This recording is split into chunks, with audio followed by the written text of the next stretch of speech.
Halo, Hai, selamat sore Ibu Sahna. selamat sore. Assalamualaikum. Waalaikumsalam. Pokoknya kalau tamunya Bu Sahnas mesti cerah ceria gitu ya. Apa kabar Mbak Wen? Sehat? Sehat, kabar baik. Bu Sahnas nih cantik sekali. Emang khusus edisi live IG IP, tapi memang sehari-hari cantik sih. Tapi nggak lebih cantik dari Mbak Weni dan selalu memakai daster. Hidup daster. Itu dasar menandakan bahwa ibu-ibu ya Bu Sahnas ya. Mak asli kaum rebahan. Kaum rebahan. Baik Bu Sana, Iya. pertama kali saya mengucapkan terima kasih. Deretan jadwalnya panjang, tapi dengan rayuan ayo Bu berbagi di psikologi perkembangan ini, pola asuh yang diterapkan Bu Sahnas ini aneh nih, aneh nih kalau berdasarkan harus di-share. Sekali lagi terima kasih Sama-sama. atas waktunya, dan ini semua para pendengar dari live IG IP sudah bergabung. Selamat sore. Bersama saya ada Ibu Syahnas Haq. Kenapa saya udah berkali-kali ketemu Bu Syahnas masih gemeter ya kalau Mungkin aura sadisnya keluar tertangkap sama Mbak Wen gitu ya. enggak aura sadis. Oke, Bu Syahnas, Iya. kalau boleh, uh, mungkin kita semua sudah kenal lah artis yang satu ini, Bu Syahnas senior gitu ya. Begitu saya posting posternya, wah ini tidak boleh ketinggalan gitu ya. Tapi mohon bisa diperkenalkan ke kita kesibukannya apa saja nih Bu Syahnas. Saya lihat banyak sekali seminar yang diisi oleh Bu Syahnas. Kesibukannya adalah masih seperti yang Mbak Weni tadi sampaikan, mengisi acara, tapi semuanya sekarang serba online, hanya sedikit yang offline. Kalau misalnya syuting, kemudian kemarin juga bikin podcast sama Kemendikbud untuk 8 episode, bagaimana membuat program sekolah penggerak yang akan membuat merdeka belajar dan merdeka bermain, begitu ya. Nah, itu menjadi sesuatu yang menarik karena dalam kegiatan saya belakangan ini sebetulnya ketika kita berbagi ilmu dan sebenarnya pada saat kita mendengarkan ilmu orang lain itu kan seperti kayak mendapat bantuan untuk merevisi apa yang sudah kita lakukan kan Mbak Wen, karena kita nggak dengan topik yang hari ini kita bicarakan bahwa pola asuh tidak ada mana yang paling benar atau mana yang paling salah, akan tetapi pola asuh tertentu yang kita pilih tentu ada konsekuensi dari setiap tindakan yang kita lakukan kepada anak-anak. Jadi senang belakangan ini walaupun online, ya saya kayak belajar juga lagi gitu ya, dapat ilmu dari orang banyak. Begitu. Oke, karena udah cerita tentang merdeka belajar, merdeka bermain, cerita sedikit nih, Bu Syahnas, apa yang dilakukan nih dalam diskusi terkait dengan dua hal ini, Bu Syahnas? Bagaimana pola asuh membuat anak menjadi tangguh, ternyata ada akar yang menjadi pengembangan dari apa yang kita lakukan dalam kehidupan selain kehidupan akademik ya, yaitu kehidupan sekolah buat anak-anak kita. Nah, jadi merdeka belajar dan merdeka bermain, karena belajar itu kan bisa belajar di mana saja, kapan saja, dengan apa saja gitu ya, dengan siapa saja. Kemudian merdeka bermain karena ternyata dalam hal dia bermain itu dia ada belajar sesuatu, dan itu juga bisa kita tarik benang merahnya dalam setiap kehidupan bahwa hidup ini kan bagaikan permainan ya. Jadi pada saat mereka memilih untuk bermain apa dan bagaimana melakukan permainan itu, dan kita memberikan kesempatan mereka untuk eksplorasi, itu juga bisa diterjemahkan. Jadi senang sekali sih kemarin bikin podcast itu dengan Kemendikbud khususnya untuk PAUD ya. Ternyata PAUD itu kan pendidikan yang dianggap nggak penting, tapi sebetulnya itu sangat penting. Itulah fondasi dari pendidikan anak-anak Indonesia. Jadi ada penelitian kalau misalnya di usia dini kita memberikan pengajaran, pengasuhan yang baik, maka itu akan dibawa sampai mereka dewasa kelak. Begitu. Oke, waduh, Bu Sahnas ini mainannya ke Mendikbud ya. Kebetulan. Aduh. Sebenarnya Bu Syahnas, kalau lihat apa yang disampaikan, mendengar apa yang disampaikan Bu Syahnas tadi, nggak akan ada yang mengira bahwa Bu Syahnas bergelar insinyur. Tahu gravitasi bola, mengajarkan ke perut tentang gimana cara mukul gitu ya. Karena terlihat sangat psikologis sekali gitu, Bu Syahnas. Tapi mungkin ya tadi yang Bu Syahnas ceritakan, belajar terus gitu ya dari anak-anak juga terutama. Oke, Bu Syahnas Haq dengan 3 putri, dengan Pak Gilang Ramadan yang luar biasa juga supportnya akan berbagi kepada kita tentang pola asuh gitu ya. Baik, Bu Syahnas, aduh daftar saya panjang banget nih, gimana caranya? Kita mulai saja dengan bismillah. Dimulai dengan bismillah, kalau bingung mulainya dari mana. Ya, sampai bingung mau ngundang di mana lagi nih saya ya, Bu Syahnas. Oke, Bu Syahnas, kalau kita di psikologi itu saklek gitu ya, mengenal apa yang dinamakan pola asuh otoriter gitu ya, demokratis, permisif. Udah jelas yang otoriter seperti ini, yang permisif dan yang demokratis gitu. Sulit bagi kita mungkin orang tua menjalankan yang demokratis. Apakah memang benar begitu? Tapi salah ya, atau mana yang lebih bagus itu selalu jadi perdebatan gitu. Terkait ini, bagaimana pendapat Bu Syahnas? Gini, ilmu itu akan lebih berdampak kalau misalnya kita memberikan penjelasan yang mudah dan dalam keseharian ya. 3 pola asuh yang disebutkan oleh Mbak Weni tadi, saya akan menerjemahkan seperti gaya kita mengasuh. Yang pertama adalah gaya bos, oke.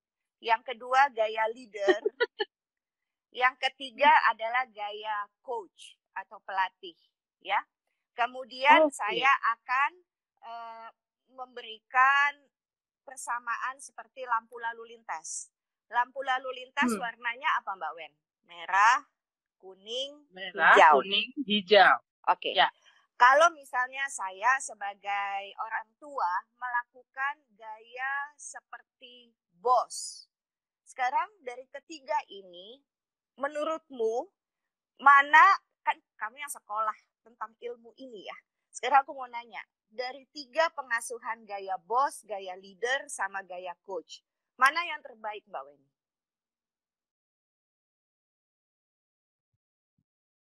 Yang jelas bos enggak. Selama ini mengamati coach, mungkin coach ya. Coach ya. Kalau kan saya kan tidak sekolah psikologi ya, saya bukan psikolog dan saya tidak mempelajari ilmu ini. Akan tetapi saya mempunyai cara yang berbeda. Menurut pendapat saya nih loh Mbak Wen ya, pribadi ya, maka saya mesti menguasai ketiga gaya tersebut. Gaya bos, gaya leader, sama gaya coach. Tergantung situasinya bagaimana. Misalnya yang pertama, gaya bos. Banyak orang yang tidak mau. Itu kan gaya otoriter ya, kalau bahasanya Mbak Weni ya. Otoriter, bos gitu ya, yang pokoknya satu arah saja. Menurut saya, yang benar adalah kita mesti menguasai ketiga-tiganya. Tergantung di situasi apa kita gunakan. Jika situasinya sudah bahaya dan ini dalam critical situation, maka gaya ini yang mesti kita pakai Mbak Wen. Gaya seperti bos. Orang di depan ada jurang kok. Anak kita mau nyemplung dikit lagi. Kita nggak bisa diskusi sama dia. Maka kita akan melakukannya. Kamu ikutin omongan saya. Jika tidak, nah seperti itu ya. Jadi kalimat-kalimat itu mesti kita berani dan lihai untuk menguasainya. Karena apa? Inama amalu biniat, baliknya ke niat. Niatnya adalah untuk menyelamatkan anak kita. Kalau kita tidak melakukan itu, maka anak kita akan hancur. Maka gaya bos. Lampu warna apa Mbak Wen? Menurut Mbak Weni, kalau gaya bos ini, gaya otoriter, gaya ini Merah, dipakai merah. exactly. Pintar, lulus cum laude. Jadi kalau lampu warnanya merah, nggak ada diskusi Mbak Weni. Kita mesti melakukan gayanya otoriter. Tinggal dua ya, leader. Leader itu adalah, sekarang aku mau nanya, anak kita atau anak buah kita atau atlet kita boleh salah nggak?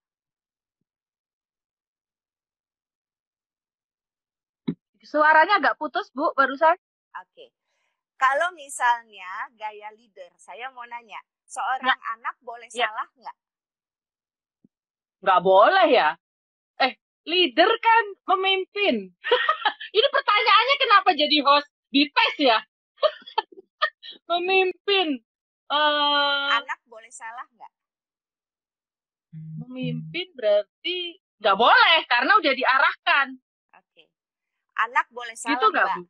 Anak boleh salah. Oh, Karena dalam kesalahan dia akan belajar bagaimana untuk memanage dirinya di hari depan. Dia tidak boleh melakukan kesalahan yang sama.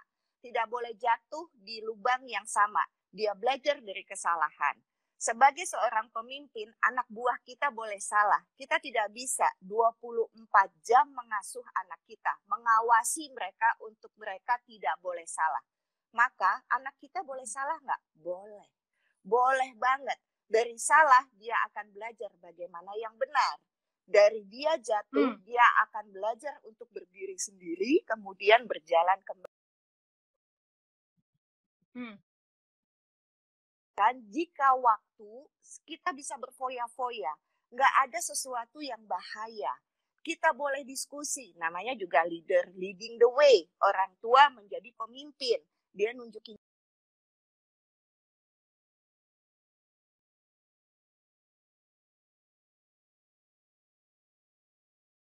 Ya. Bu Syahnas.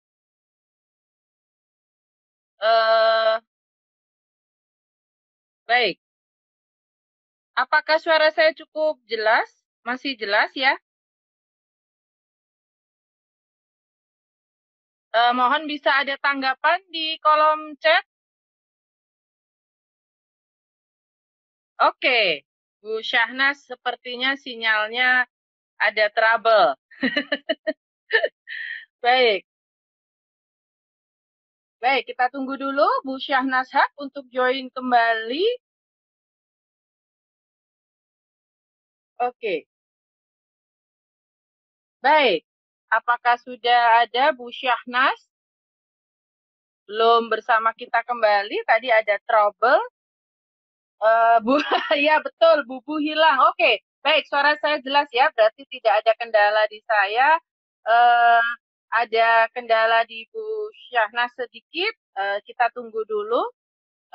Bu Syahnas akan join lagi bersama kita.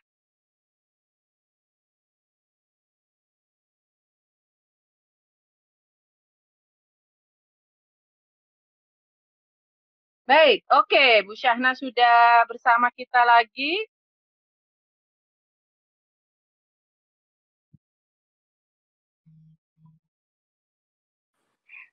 Aku kaget, hilang tiba-tiba. Iya, karena tadi sempat putus-putus ya waktu saya agak dengar, terus tiba-tiba Ibu menghilang. Oh ya. Aku lanjutin ya. Jadi yang kedua itu adalah gaya leader. Saya mencatat ya Bu Syahnas, saya mencatat. Kita mesti menguasai itu jika waktunya sangat panjang dan kita bisa berfoya-foya akan waktu tersebut Mbak Weni. Kita nunjukin jalan, kita berdiskusi sama dia. Gak mungkin dia langsung bisa sekali jadi apa yang kita mau. Maka dia akan kerap kali melakukan kesalahan. Nah, jadi anak boleh salah. Karena dia akan menjadi tangguh. Dia akan menjadi mandiri. Lampu warna apa Mbak Weni? Hijau dong. Betul, pintar. Tapi kadang-kadang kuning juga. Tidak. Kalau kuning dikit lagi itu mau berhenti. Jadi artinya ini injury time. Begitu ya. Maka benar, kalau gaya leader, kita bisa berdiskusi sama anak, kita bisa mengakomodir semua perasaan, semua cara berpikir mereka, jika semua sedang aman-aman saja kondisinya. Betul ya? Nah, yang satu lagi adalah gaya coach atau pelatih. Nah, itu lampu adalah berwarna kuning. Dikit lagi di depan ada bahaya. Maka kita mesti melakukan pola asuh seperti seorang pelatih, Mbak Wen, gitu ya. Nah, silakan Mbak Wen ini menerjemahkan itu dalam bahasa psikologi, itu menjadi apa, begitu ya. Kalau yang bos otoriter, maka kalau yang leader gayanya apa? Kuning ya kan? Bukan, bahasa psikologinya. Oh, gayanya ya. Jadi demokratis itu yang hijau. Oke. Merah itu otoriter. Permisif kuning. Oke. Sekarang kalau misalnya gaya coach ya, aku mau nanya sama Mbak Weni. Pelatih sama atlet jagoan mana Mbak Weni? Pelatih sama atlet. Ini luar biasa loh. Jadi jagoan biasanya pelatih merasa lebih jago dari atletnya. Oke. Yang betul jawabannya adalah yang jago atletnya. Nggak ada pertandingan yang tidak mau menang. Tapi sejago-jagonya atlet, dia butuh pelatih kan Mbak Weni ya. Kenapa seorang atlet yang begitu hebat tetap dia, walaupun dia juara dunia, dia butuh pelatih? Pertanyaanku kenapa? Untuk mengarahkan, untuk membimbing ya, tetap membutuhkan pelatih, dia tahu mungkin tekniknya, tahu skillnya gitu. Oke. Ada satu yang nggak dijawab sama Mbak Weni adalah blind spot, titik buta Mbak Weni. Nah itu yang penting. Kenapa? Karena pelatih itu ada di luar arena. Dia perspektifnya akan lebih luas. Nggak kelihatan kalau kita ada di dalam arena. Maka kita butuh pelatih. Maka situasi yang seperti itu mesti kita lakukan sebagai orang tua. Jika lampu berwarna kuning, dikit lagi bahaya di depan itu akan mencelakakan buat anak kita. Maka kita kalau bicara sama mereka, untuk bisa melihat titik buta yang mereka nggak lihat Mbak Wen. Sehingga mereka bisa menerima apa yang kita tidak setujui dari tindakan mereka. Sampai nih mulutnya ngomong begini, oh iya ya, nggak kepikiran loh Bu, aku itu. Oh iya ya Pak, kenapa ya kelewat ya sama aku? Ya terang aja kelewat, karena kami lahir lebih dulu dari kamu. Kami melakukan kesalahan itu sebelum kamu lahir. Nah itu, jadi ketiga gaya yang pola pengasuhan yang tadi, yang pertama adalah otoriter, demokratis. Satu lagi apa Mbak Weni? Permisif. Dan ketiga ini mesti kita bisa kelola dengan baik, dengan cerdik melakukan di waktu yang tepat. Jadi seperti yang saya katakan tadi, tidak ada pola asuh yang paling benar atau yang paling salah, nggak ada. Tapi kita kalau memilih salah satu pola asuh, kita akan tahu konsekuensi dari produk, yaitu anak kita akan seperti apa. Kalau kita mampu mengelola ketiganya dengan baik, ini nih pendapat saya ya Mbak Weni ya, aduh mohon izin nih, maaf banget karena saya nggak sekolah untuk ilmu ini gitu ya. Tetapi ini kan saya walk the talk ya, karena saya melakukan ini gitu loh, dan melakukannya dengan ilmu coba-coba, trial and error gitu ya. Tapi errornya nggak boleh banyak-banyak gitu kan Bu ya, kalau jadi ibu. Walaupun seringkali menjadi banyak juga karena tidak ada sekolah untuk menjadi orang tua Mbak Weni. Nah itulah gunanya kenapa kita butuh minta tolong, mendengarkan, berbagi cerita sesama orang tua. Karena kita itu selalu siap nikah tapi tidak siap untuk punya anak. Maka cerita dari orang tua lain akan menjadi pelajaran buat kita. Cerita kita akan jadi pelajaran buat orang lain. Itulah kekuatan berbagi ya, berbagi cerita untuk kita mengembangkan terus yang namanya pola asuh yang tepat di keluarga masing-masing sesuai dengan karakter anak masing-masing. Begitu Mbak Ben.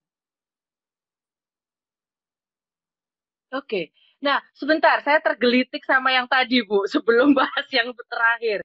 Tadi Bu Sanes menyampaikan di ceritanya, tenang, apa, memang benar, Bubu lebih tahu, Bapak lebih tahu, karena lahir lebih dulu, mengalami lebih dulu. Tapi nunggu itunya kan kadang lama, anak sadar ini.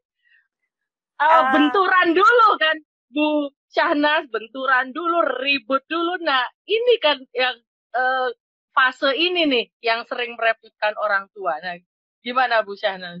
Hmm. kalau saya punya pendapat lain untuk itu Mbak Weni, bersyukurlah anak Hmm. kita melawan kita. Karena apa? Hmm. Artinya kognisi dia berkembang, dia berpikir gitu ya. Dan kalau misalnya lampunya berwarna hijau, biarkan saja sampai dia kepentok sendiri, kemudian dia akan mengakui bahwa metode dia salah, ada metode yang lebih benar dari orang yang lebih pengalaman, yaitu orang tuanya. Makanya penting sekali untuk seperti layaknya main layang-layang tarik ulur ini Mbak Weni, untuk mengetahui filosofi lampu lalu lintas.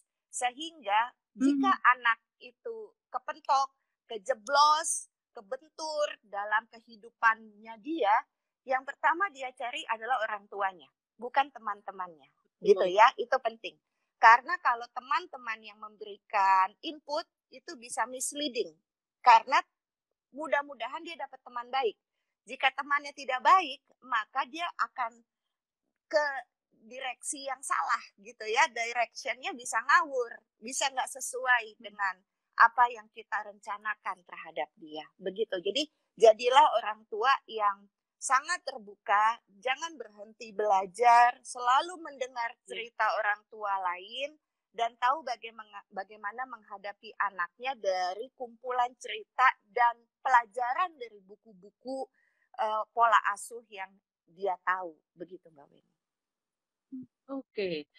Nah, tapi bicara tentang pola asuh, saya mengatakannya merah, kuning, hijau ini tadi, ketika punya 3 anak nih, nah ini kan mengorek-ngorek Bu Syahnas. Tentunya beda juga ya Bu Syahnas kapan Betul. si A ini kena hijaunya, kena kuningnya, atau kadang, nah itu seperti apa pengalaman Bu Syahnas? Satu aja boleh cerita yang siapa, yang paling seru. Seperti yang saya bilang, kebanyakan dari kita itu siap menikah Mbak Weni, tapi nggak siap punya anak. Kita tuh menikah mesti ngaku, karena kita takut dibilang perawan tua atau bujang lapuk, bukan? Dan kita cepat-cepat ingin hamil.